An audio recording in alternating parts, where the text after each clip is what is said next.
దేశానికి తెలంగాణ మోడల్గా కులగణన నిలుస్తుంది స్పష్టం చేసిన డిప్యూటీ సీఎం బట్టి.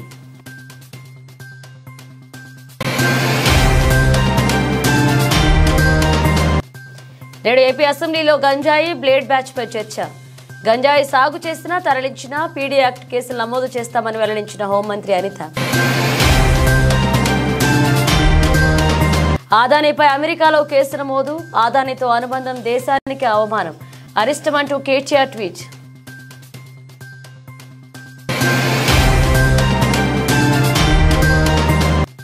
విశాఖ కాలుష్యంపై పవన్ కళ్యాణ్ కీలక వ్యాఖ్యలు.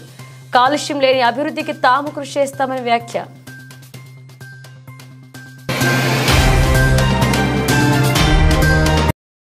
ఐదేళ్ల వైసీపీ పాలనలో గంజాయి బ్లేడ్ బ్యాచ్లపై ఎలాంటి చర్యలు తీసుకోలేదని ఏపీ హోంమంత్రి అనిత విమర్శించారు. ఏపీ అసెంబ్లీలో ప్రశ్నోత్తరాల సమయంలో గంజాయి బ్యాచ్, బ్లేడ్ బ్యాచ్ లాగడాలు వాటిని అరికట్టేందుకు తీసుకున్న చర్యలపై పలువురు సభ్యులు అడిగిన ప్రశ్నలకు అనిత సమాధానమిచ్చారు. ఐదేళ్లలో గంజాయి బ్లేడ్ బ్యాచ్ పై జగన్ ఒక్కసారి కూడా సమీక్ష నిర్వహించలేదని, దీంతో దుండగులు రెచ్చిపోయారన్నారు ఆమె. కూటమి ప్రభుత్వం వచ్చిన తర్వాత ముఖ్యమంత్రి చంద్రబాబు ఇప్పటికే 7 సార్లు సమీక్ష నిర్వహించారన్నారు. గంజాయి కట్టడికి చర్యలు చేపట్టామని, ప్రత్యేక టాస్క్ ఫోర్స్ సబ్ కమిటీని ఏర్పాటు చేశామని చెప్పారు. 5 నెలల్లో 25,000 కిలోల గంజాయిని పట్టుకున్నామని తెలిపారు. గంజాయిని సాగు చేసినా తరలించినా పీడీ యాక్ట్ కేసులు నమోదు చేస్తున్నట్లుగా చెప్పారు. వారి ఆస్తులు సైతం జప్తు చేసేలాగా చర్యలు తీసుకుంటున్నట్లుగా తెలిపారు. ఈ సందర్భంగా మంత్రి నారా లోకేష్ మాట్లాడుతూ గంజాయిని కట్టడి చేసే అంశంపై ప్రత్యేక చర్చను నిర్వహించాలని స్పీకర్ను కోరారు. ఈ సమావేశాల్లో లేదా వచ్చే సమావేశాల్లోనైనా చర్చిద్దామని చెప్పారు. వాసు గారు మాట్లాడినప్పుడు కనీసం గాంజా మీద కానీ గాంజా బ్యాచ్ గురించి కానీ బ్లేడ్ బ్యాచ్ గురించి కానీ దౌర్భాగ్యం ఏంటంటే ఒక సీఎం స్థాయిలో ఉన్న వ్యక్తి ఏ రోజు కూడా ఒక రివ్యూ తీసుకోకపోవడం, ఒక ఇన్ఫర్మేషన్ కనీసం తెప్పించుకోకపోవడం అధ్యక్ష. దీని పర్యవసానం ఏదంటే 5 సంవత్సరాలు దీన్ని క్యారీ ఫార్వర్డ్ చేసుకొని ఈ రోజు వరకు రావడం జరిగింది అధ్యక్ష. చెప్పక్కర్లేదు, మీరు చెప్పక్కర్లేదు, ప్రపంచం అంతా కూడా తెలుసు. గాంజాకి మేము వచ్చింది ఇమ్మీడియట్ గా దానికి సెపరేట్ వింగ్ ఏర్పాటు చేశాం అధ్యక్ష. దగ్గర 469 మందిని స్టాఫ్ అలోకేట్ చేశాం అధ్యక్ష. అదే విధంగా సుమారుగా దానికి స్పెషల్ గా ఫోర్స్ ఏర్పాటు చేసుకున్నాం. వాళ్ళకి స్పెషల్ గా బడ్జెట్ ఏర్పాటు చేశాం. ఎక్కడా కూడా మిగతా డిపార్ట్మెంట్ వాళ్ళతో కాకుండా వాళ్ళు సెపరేట్ గా వాళ్ళకు ఒక అధికారాలు ఇచ్చి, సర్వాధికారాలు ఇచ్చి ఈ రోజు గాంజాని అరికట్టే పరిస్థితిలో మనం తీసుకొచ్చాం. 5 సంవత్సరాలు ముఖ్యమంత్రిగా ఉన్న వ్యక్తి పులివెందుల ఎమ్మెల్యే ఈ రోజు అప్పటి వరకు ఎక్కడ కూడా ఒక రివ్యూ చేయకపోతే, నాకు తెలిసి 5 నెలల కాలంలో దగ్గర 7 సార్లు గంజాయి విషయంలో రివ్యూ చేసిన ఘనత కూడా గౌరవ ముఖ్యమంత్రి గారికి మన దగ్గర. దేశానికి తెలంగాణ మోడల్గా కులగణన జరుగుతుందన్నారు డిప్యూటీ సీఎం బట్టి విక్రమార్క. గాంధీ భవన్ లో పార్టీ కార్యకర్తలు, మంత్రులతో ముఖాముఖి నిర్వహించారు. ఈ సందర్భంగా మాట్లాడిన ఆయన ప్రజా సమస్యలను పరిష్కరించేందుకు ప్రభుత్వం కృషి చేస్తుందన్నారు. ప్రజలతో సీఎం, మంత్రులు మమేకమవుతున్నారని చెప్పారు. ఎన్నికల్లో ఇచ్చిన హామీలను అమలు చేస్తున్నామన్నారు. విద్య, ఆరోగ్యంపై ప్రభుత్వం ప్రధాన దృష్టి పెట్టిందన్నారు. డిప్యూటీ సీఎం బట్టి విక్రమార్క ఇక అధికారంలోకి వచ్చిన కొన్ని నెలల్లోనే వేలాది ఉద్యోగాలు భర్తీ చేపట్టామన్నారు. ఆయన సమాజంలో సగభాగమైన మహిళలకు ప్రభుత్వం ప్రాధాన్యత ఇస్తుందన్నారు. మహిళా సంఘాలకు సోలార్ పవర్ ప్లాంట్లు ఇస్తున్నామన్నారు. రాహుల్ పిలుపు మేరకు రాష్ట్రంలో కులగణన చేస్తున్నామని చెప్పారు. దీనిపై కొందరు రాజకీయ నాయకులు దీనిపై దుష్ప్రచారం చేస్తున్నారని విమర్శించారు. రాష్ట్ర ప్రభుత్వం కూడా చేయలేనంత పెద్ద ఎత్తున పక్కా ప్రణాళికతో ఇంటర్నేషనల్ స్కూల్స్కు తగ్గకుండా ఇంగ్లీష్ మీడియంతో అన్ని సకల వసతులతో ఈరోజు నిర్మాణ కార్యక్రమాలను పెద్ద ఎత్తున చేపట్టి ముందుకు పోతున్న విషయం కూడా మీకు తెలిసింది. అలాగే నేటి చిన్నారులు, నేటి బాలురు, నేటి చదువుకునే విద్యార్థులే రేపటి భవిష్యత్తు.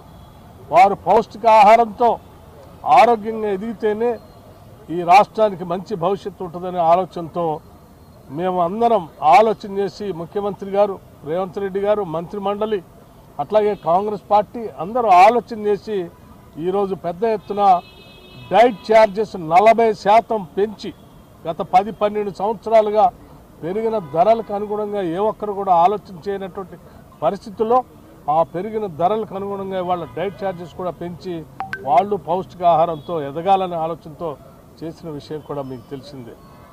అట్లాగే 200 యూనిట్లు ఉచితంగా ఇచ్చే కరెంటు కానీ, లేకపోతే ఉచితంగా బస్సు ప్రయాణం కానీ, మహిళలకి 500 రూపాయలకే గ్యాస్ సిలిండర్లు కానీ, లేకపోతే ఇళ్ళు లేని నిరుపేద ప్రజలకి 5 లక్షల రూపాయలతో ఇచ్చే ఇందిరమ్మ ఇళ్ళు కానీ, ఇత్యాది అనేక పథకాలు ఈరోజు ప్రజల కోసం చేసి ముందుకు పోతున్నటువంటి విషయం కూడా మీకు తెలియదు కాదు. గ్రూప్స్ అధినేత గౌతమ్ అదానీపై యుఎస్ అభియోగాలు నమోదయ్యాయి. కంపెనీ అధికారులకు లంచాలు ఇవ్వడంతో పాటు ఇన్వెస్టర్లకు తప్పుడు సమాచారం ఇచ్చి నిధుల సమీకరణకు పాల్పడినట్లుగా న్యూయార్క్ ఫెడరల్ ప్రాసిక్యూటర్లు ఆరోపించారు. ఈ క్రమంలో BRS working president Kalvakuntla Taraka Ramarao ఆసక్తికర ట్వీట్ చేశారు. అగ్రరాజ్యం అమెరికానే మోసం చేయాలని చూస్తున్న గనుడు భారత ప్రభుత్వ అధికారులకు లంచం ఇవ్వచూపిన మోసగాడని విమర్శించారు. అదానీతో కాంగ్రెస్ బీజేపీ అనుబంధం దేశానికి అవమానమని అరిష్టమన్నారు. రామన్నపేటలో సిమెంట్ ఫ్యాక్టరీ ఏర్పాటు కోసం ఎంత ఇవ్వచూపించారో మూసీలో అదానీ వాటా ఎంతో అంటూ ప్రశ్నించారు. ఇలాంటి మోసగాడికి దగాకోరుగా తెలంగాణలో పెట్టుబడులు అనుమతులు ఎలా ఇచ్చారంటూ మండిపడ్డారు. తక్షణం అంబుజా సిమెంట్ ఫ్యాక్టరీ అనుమతులను రద్దు చేయాలని, అదానీతో చేసుకున్న చీకటి ఒప్పందాలన్నీ బయట పెట్టాలంటూ డిమాండ్ చేశారు. తెలంగాణలో ఆస్తులను కొల్లగొట్టే మీ కుయుక్తులతో మీ బడేబాయి వాటా ఎంత, మీ అదానీబాయి వాటా ఎంత, మీ హైకమాండ్ వాటా ఎంత అంటూ కేటీఆర్ సోషల్ మీడియా వేదికగా నిలదీశారు. గౌతమ్ అదానీ, ఆయన బంధువు సాగర్తో పాటు మరొక 7గురిపై అభియోగాలు నమోదయ్యాయి. అదానీ అనుబంధ సంస్థలు 20 సంవత్సరాల్లో $2 బిలియన్ లంచం అలాగే లాభం పొంది సోలార్ పవర్ ప్లాంట్ ఒప్పందాలను అదానీ అనుబంధ సంస్థలు 20 సంవత్సరాల్లో $2 బిలియన్ లాభం, సోలార్ పవర్ ప్లాంట్ ఒప్పందాలను పొందేందుకు భారత ప్రభుత్వ అధికారులకు $265 మిలియన్ లంచాలు ఇవ్వజూపినట్లుగా ప్రాసిక్యూటర్లు ఆరోపించారు.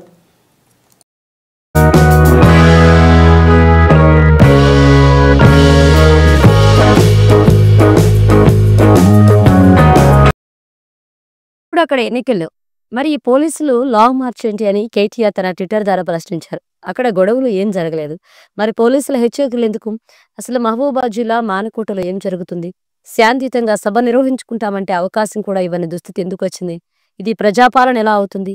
ఇది ముమ్మాటికి నిర్బంధ పాలన, నిరంకుశ పాలన, కంచెల పాలన, కక్షల పాలన, ఆంక్షల పాలన, మొత్తంగా రాక్షస పాలన. కబద్దార్ రేవంత్, తెలంగాణ ఎంత అణచివేస్తే అంత తిరుగుబాటు వస్తుందన్నారు.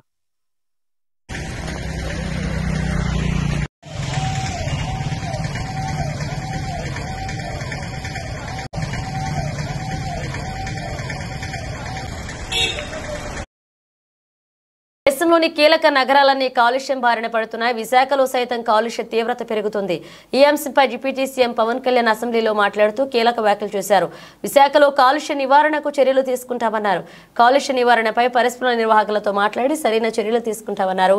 పరిశ్రమలు వెదజల్లే కాలుష్యానికి కారణమైన బొగ్గు వాడకాన్ని తగ్గిస్తున్నామని పవన్ చెప్పారు. పలాసలో జీడిపప్పు తొక్క కాల్చడం ద్వారా పెద్ద ఎత్తున కాలుష్యం వెలువడేదని, ఇప్పుడు ఆ తొక్క ద్వారా ఆయిల్ సేకరించి ఆదాయాన్ని సమకూరుస్తున్నామన్నారు. కొన్ని దశాబ్దాలుగా విశాఖలో పరిశ్రమల అభివృద్ధి జరుగుతుందని, దీంతో విశాఖ కాలుష్యానికి దగ్గరైందని పవన్ అన్నారు. గత ప్రభుత్వం కాలుష్య నివారణకు ఎలాంటి చర్యలు తీసుకోలేదని విమర్శించారు. గాలి నాణ్యతను పెంచేందుకే తమ ప్రభుత్వం చర్యలు తీసుకుంటుందని చెప్పారు. కాలుష్యం కారణంగా అభివృద్ధికి ఆటంకం కలుగుతుందన్నారు. కాలుష్యం లేని అభివృద్ధికి తాము కృషి చేస్తామన్నారు.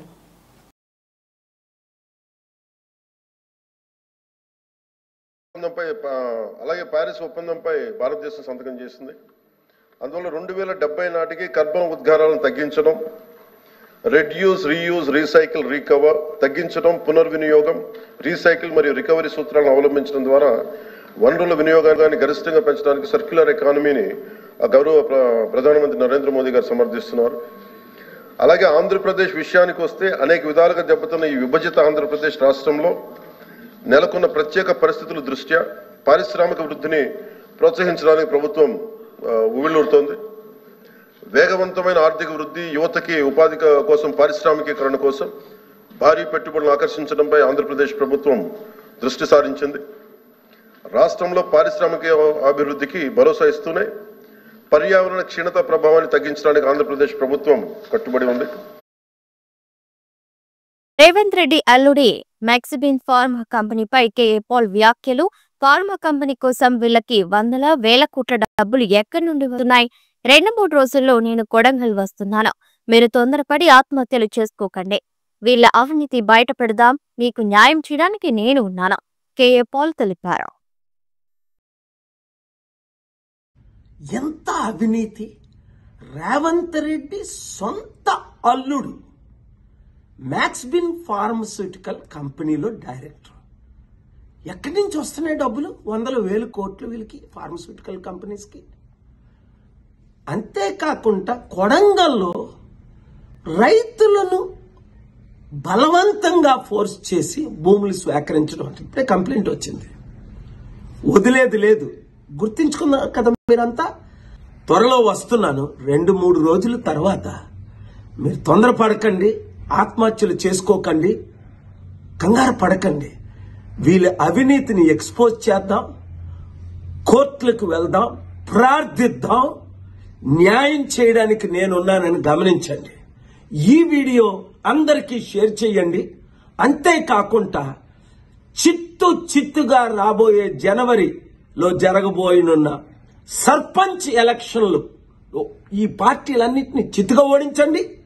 ప్రజాశాంతి పార్టీ తరపుని ఇండిపెండెంట్ గా పోటీ చేద్దాం అనుకున్నవారు, ఇతర పార్టీలు అనవసరం అనుకున్నవారు అందరూ నవంబర్ 28 11 గంటలకు ప్రజాశాంతి పార్టీ అమీర్పేట ఆఫీస్కి రండి. మార్పు రావాలి, మార్పు తేవాలి. ఆ మార్పు మనమే తేవాలి. లేకపోతే రేవంత్ రెడ్డి వచ్చి సంవత్సరం అయింది, 1,00,000 కోట్లు అప్ప. అప్పుడు ముందు 7 లక్షల కోట్లు అప్ప. ఇంకెంత కాలం ఈ అవినీతి అన్యాయం? వాళ్ళకి 1,00,000 కోట్లు, మనకి 1,00,000 కోట్లు అప్పు. మీరే మార్చాలి. మీరు నేను కలిసి పని చేద్దాం, ప్రార్థిద్దాం, మార్పు తీసుకొద్దాం. ఈ వీడియో ప్రతి ఒక్కరికి షేర్ చేయండి. విశాఖ బీచ్ రోడ్ లో హెలికాప్టర్ మ్యూజియం. విశాఖ సాగర తీరంలో మరొక పర్యాటక సందర్శనీయ స్థలం సిద్ధమవుతుంది. భారత నావికాదళంలో 17 సంవత్సరాల సేవలందించిన UH-3H హెలికాప్టర్ను ప్రజల సందర్శనార్థం మ్యూజియంగా మారుస్తున్నారు. సబ్మెరైన్ మ్యూజియం ఎదురుగా ఇది ఏర్పాటవుతుంది. పూర్తి స్థాయిలో విడిభాగాలను కలిపి హెలికాప్టర్ మరికొన్ని రోజుల్లో సిద్ధమవుతుంది. అలాగే బీచ్ రోడ్ లో హెలికాప్టర్ మ్యూజియం ఏర్పాటు చేయడం తమకు ఎంతో సంతోషంగా ఉందని పర్యాటకులు అంటున్నారు. దగ్గరగా హెలికాప్టర్ చూసే అవకాశం ఈ మ్యూజియం ద్వారా అంటున్నారు. దగ్గరగా చూడడం చాలా ఆనందంగా ఉందన్నారు.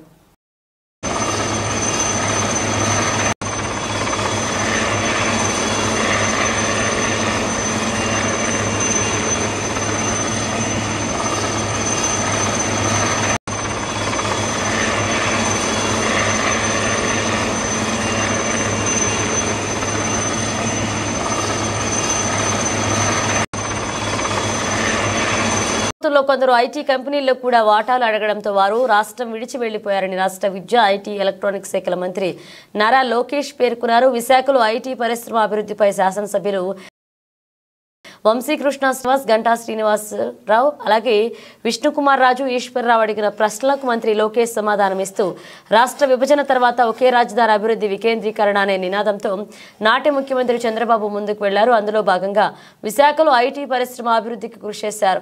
ఇక నేడు ప్రపంచ వ్యాప్తంగా ఐటీ రంగంలో 20% మంది తెలుగువారు ఉండడం హర్షణీయం.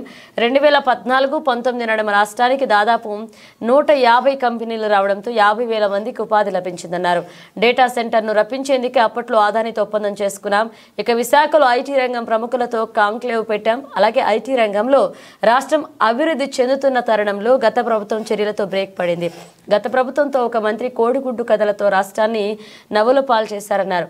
ఇది వరకెన్నడూ లేని విధంగా ఐటీ కంపెనీల్లో వాటాలు అడిగారని, నాటి ప్రభుత్వ అనాలోచిత చర్యలతో నిక్సీ టీబీఐ వెళ్లిపోయాయి. ఫలితంగా ఏపీ యువత నష్టపోయింది. గత 5 ఏళ్లలో ఐటీ కంపెనీలు, ఐటీ ప్రతినిధులతో మాట్లాడాను. తమ కృషి ఫలితంగా త్వరలో విశాఖకు టీసీఎస్ రాబోతుందంటూ నారా లోకేష్ చెప్పారు.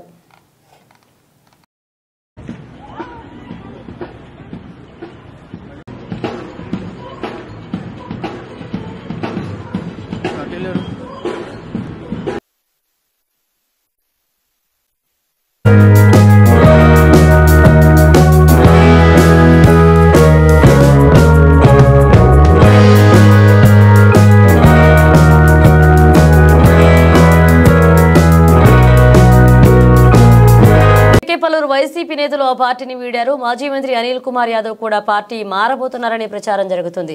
ఈ నేపథ్యంలో ఆ వార్తలపై అనిల్ కుమార్ యాదవ్ స్పందించారు. తనపై కొన్ని మీడియా ఛానళ్లు దుష్ప్రచారం చేస్తున్నాయని, రేటింగ్లు పెంచుకునేందుకే ఇలా చేస్తున్నారని మండిపడ్డారు. జగన్ను వదిలే ప్రసక్తే లేదన్నారు. మరో పార్టీలోకి వెళ్లనని చెప్పారు. త్వరలోనే రాజకీయాల్లో చురుగ్గా పాల్గొంటా అన్నారు. తనను ఏదో ఒక కేసులో ఇరికించి జైలుకు పంపించేందుకే నెల్లూరు జిల్లాకు చెందిన కొందరు నేతలు ప్రయత్నిస్తున్నారంటూ అనిల్ మండిపడ్డారు. దీనికోసం నారా లోకేష్ చుట్టూ తిరుగుతున్నారని చెప్పారు. ఎందరో గొప్పవాళ్లు జైలుకు వెళ్లారని, తాను కూడా జైలుకు వెళ్లేందుకు సిద్ధమేనంటూ అనిల్ కుమార్ యాదవ్ స్పష్టం చేశారు.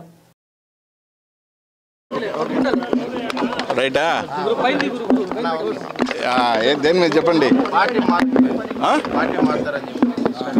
పార్టీ మారుతుందని ఎవరు ఏబిఎన్ వాళ్ళు ఏదో రాత్రులు రాశారు. అదే అయ్యా చాలా రైట్ సింపుల్. మీకు ఎవరికైనా వ్యూస్ కావాలంటే అనిల్ కుమార్ యాదవ్ మీద ఏదో ఒక వార్త రాస్తే వ్యూస్ వస్తాయి, 4 రూపాయలు వస్తాయి అంటే సంతోషమే.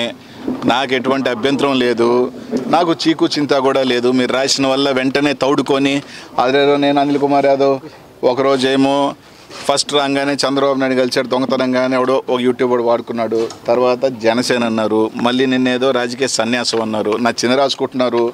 పాపం మీకు వ్యూస్ రావాలా అంటే నన్ను వల్ల ఏమైనా వస్తాయంటే మీరు ఏ వార్తలు రాసినా మీ కుటుంబం బాగుంటుంది, దానివల్ల మీకు ఉద్యోగాలు వస్తాయంటే భయంకరంగా రాసుకుంటే సంతోషమే. నేను అప్పుడు చెప్పా, ఇప్పుడు చెప్పా, అర్థమైందా? నాది వైఎస్ఆర్ కాంగ్రెస్ పార్టీ కాదు, నాది జగన్మోహన్ రెడ్డి పార్టీ. మా బాస్ ఎలా ఉంటే అలాగే నాది, నేను జగన్ ఎలా ఉంటే అలాగే నా పైన.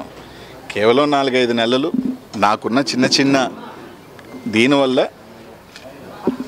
కొన్ని కార్యక్రమాలు పనుల్లోనూ కొంచెం నాకున్న పర్సనల్ రీజన్స్, నా ఫ్యామిలీ దీనివల్ల కొంచెం దూరం ఉన్నానే తప్ప బాస్కి దూరం అయ్యే పని లేదు.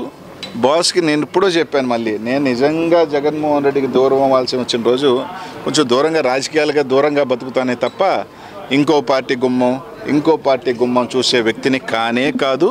అది నాకు అది ఇంకా వాళ్ళు ఏ విధంగా రాస్తారో కూడా తెలియదు. అప్పుడప్పుడు నవ్వు వస్తుంది, కానీ ఆ జనసేన వాళ్ళైనా నాకు ఫోన్ చేసి ఏం సార్ వస్తున్నాను వాళ్ళు కూడా అడగపాయా, వాళ్ళు కూడా తెలుసు కాబట్టి ఇవన్నీ వేస్ట్ మాటలు. తప్పకుండా మా బాస్ కోసం వస్తాం తొందరలోనే, వచ్చిన తర్వాత నాన్ స్టాప్గానే మళ్ళీ ఉంటాం, ఏం ఇబ్బంది లేదు.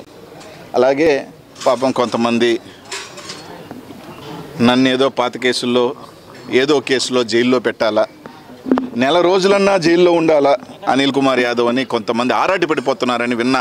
ఈ జిల్లాలో కొంతమంది కనీసం నెల ఉండాలా, కనీసం ఏదో కేసులో అయినా పేరు పెట్టండి, ఇరికిచ్చండి అని.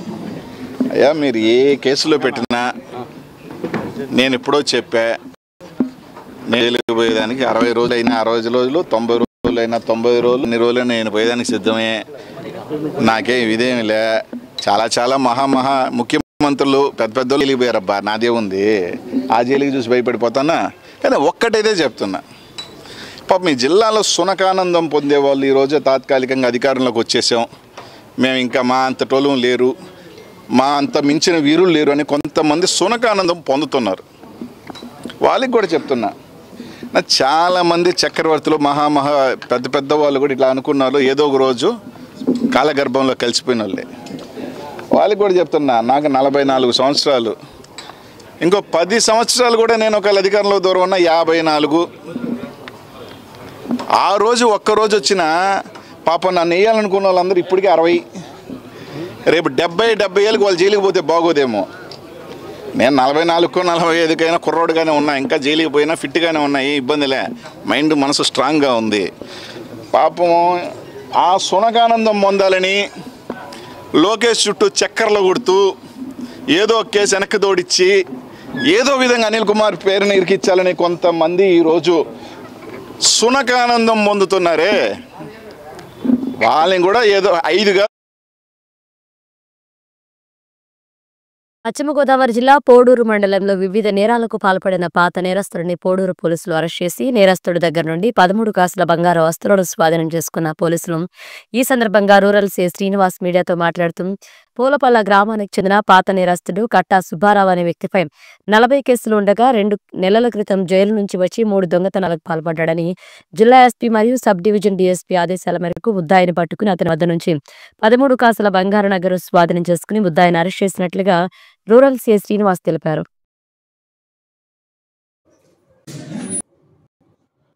పశ్చిమ గోదావరి జిల్లా ఎస్పీ గారి ఆదేశాల మేరకు నర్సాపురం డిఎస్పీ గారి ఆధ్వర్యంలో ఇటీవల కాలంలో ప్రాపర్టీ అఫెన్సెస్ మీద బాగా ఫోకస్ చేయడం జరిగింది. ఆ క్రమంలో ఈ నెల 13వ తేదీ పోడూరు పోలీస్ స్టేషన్ పరిధిలోని కొమ్ముచెక్కల గ్రామంలో ఒక నేరం జరిగింది. ఆ దొంగతనం కేసును విచారిస్తున్న ఎస్ఐ గారికి ఇన్వెస్టిగేషన్లో భాగంగా సీసీ కెమెరాలు వెరిఫై చేసినప్పుడు సీసీ కెమెరాల్లో అతను దొంగతనానికి పాల్పడిన వ్యక్తి పాత నేరస్తుడైన కట్టా సుబ్బారావుగా తెలిసింది. అతని గురించి ఎఫర్ట్ చేసి నిన్నగా 19వ తేదీన ఎస్ఐ గారు అతన్ని పట్టుకోవడం జరిగింది. అతన్ని పట్టుకొని విచారించగా అతను మొత్తం ఆ కొమ్ము చిక్కల్లో జరిగిన నేరమే కాకుండా కోడూరు పోలీస్ స్టేషన్ పరిధిలో జగన్నాథపురం గ్రామంలో అతను చేసిన నేరం, మళ్ళీ పాలకొల్లు రూరల్ పోలీస్ స్టేషన్ పరిధిలో కూడా నేరం కన్ఫెస్ చేయడం జరిగింది. అతని వద్ద నుండి మొత్తం 13 కాసులు బంగారు ఆభరణాలు రికవరీ చేయడం జరిగింది. ఈ కట్టా సుబ్బారావు అన్న వ్యక్తి పాలకొల్లు మండలం పులపల్లి గ్రామంలో నివాసం ఉంటాడు. ఇతనిపై సుమారు 40 కేసులు ఉన్నాయి. ఇటీవల కాలంలోనే 2 నెలల క్రితమే ఇతను జైలు నుంచి రిలీజ్ అవ్వడం జరిగింది. ఈ రిలీజ్ అయిన క్రమంలో ఈ 3 నేరాలకి పాల్పడ్డాడు.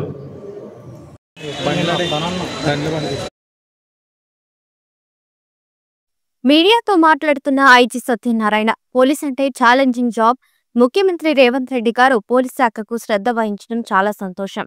వికారాబాద్ జిల్లా పోలీస్ ట్రైనింగ్ సెంటర్లో ట్రైనింగ్ పూర్తి చేసుకుని ఆయా జిల్లాల్లో విధులలో చేరనున్న 71 మంది కానిస్టేబుల్స్.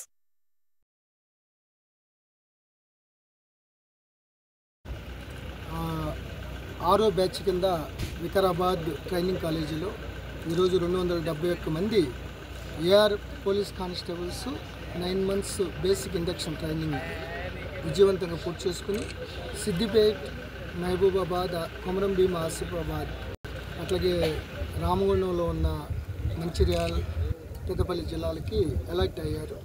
సో రేపటి నుంచి వాళ్ళు విధుల్లో జాయిన్ అవుతారు. ఇండోర్ అవుట్డోర్లో కూడా చాలా మంచి శిక్షణ ఇవ్వడం జరిగింది.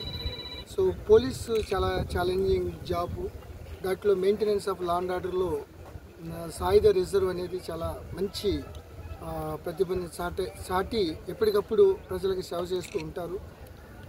ప్రభుత్వం ముఖ్యంగా ముఖ్యమంత్రి శ్రీ రేవంత్ రెడ్డి గారు కూడా పోలీస్ శాఖ పట్ల ఆ ఇన్ఫ్రాస్ట్రక్చర్ మీద చాలా శ్రద్ధ వహించి ఇటు మామూలు లా అండ్ ఆర్డర్ కానీ ఇటు ట్రైనింగ్ కాలేజీల్లో కూడా పూర్తి స్థాయిలో ఇన్ఫ్రాస్ట్రక్చర్ అంతా ప్రొవైడ్ చేయడం జరిగింది. కాబట్టి చాలా క్వాలిటేటివ్ ట్రైనింగ్ ప్రిన్సిపల్ గారు మురళీధర్ గారి ద్వారా ఇవ్వడం జరిగింది. ఈ 271 మంది యువ కానిస్టేబుల్స్ రేపటి నుంచి వివిధ యూనిట్లో ప్రజలకి చాలా సమర్థవంతమైన సేవలు అందజేస్తారనే దాంట్లో ఎటువంటి ఢోకా లేదు. సైబర్ క్రైమ్ పట్ల, టెక్నాలజీ పట్ల పూర్తి స్థాయిలో కొత్త చట్టాల పట్ల చాలా మంచి అవగాహన తీసుకుని ప్రజలకి సేవ చేయాలనే ఉద్దేశంతో ఈ యొక్క పెరేడ్ను పూర్తి చేసుకుని రేపు నుంచి విధుల్లో జాయిన్ అవుతారు. సిరికొండ మండలంలోని రామ్జీగూడ గ్రామస్తులు నేరడిగుంట మండల కేంద్రంలో గౌరవ బోధ ఎమ్మెల్యే అనిల్ జాదవ్ గారిని మర్యాదపూర్వకంగా కలిసి శాలువతో సన్మానించారు. ఈ సందర్భంగా గ్రామస్తులు గ్రామంలో నెలకొన్న సమస్యలను గౌరవ ఎమ్మెల్యే గారి దృష్టికి తీసుకెళ్లారు. సానుకూలంగా స్పందించిన ఎమ్మెల్యే వీలైనంత త్వరలో సమస్యలు పరిష్కరిస్తారని హామీనిచ్చారు.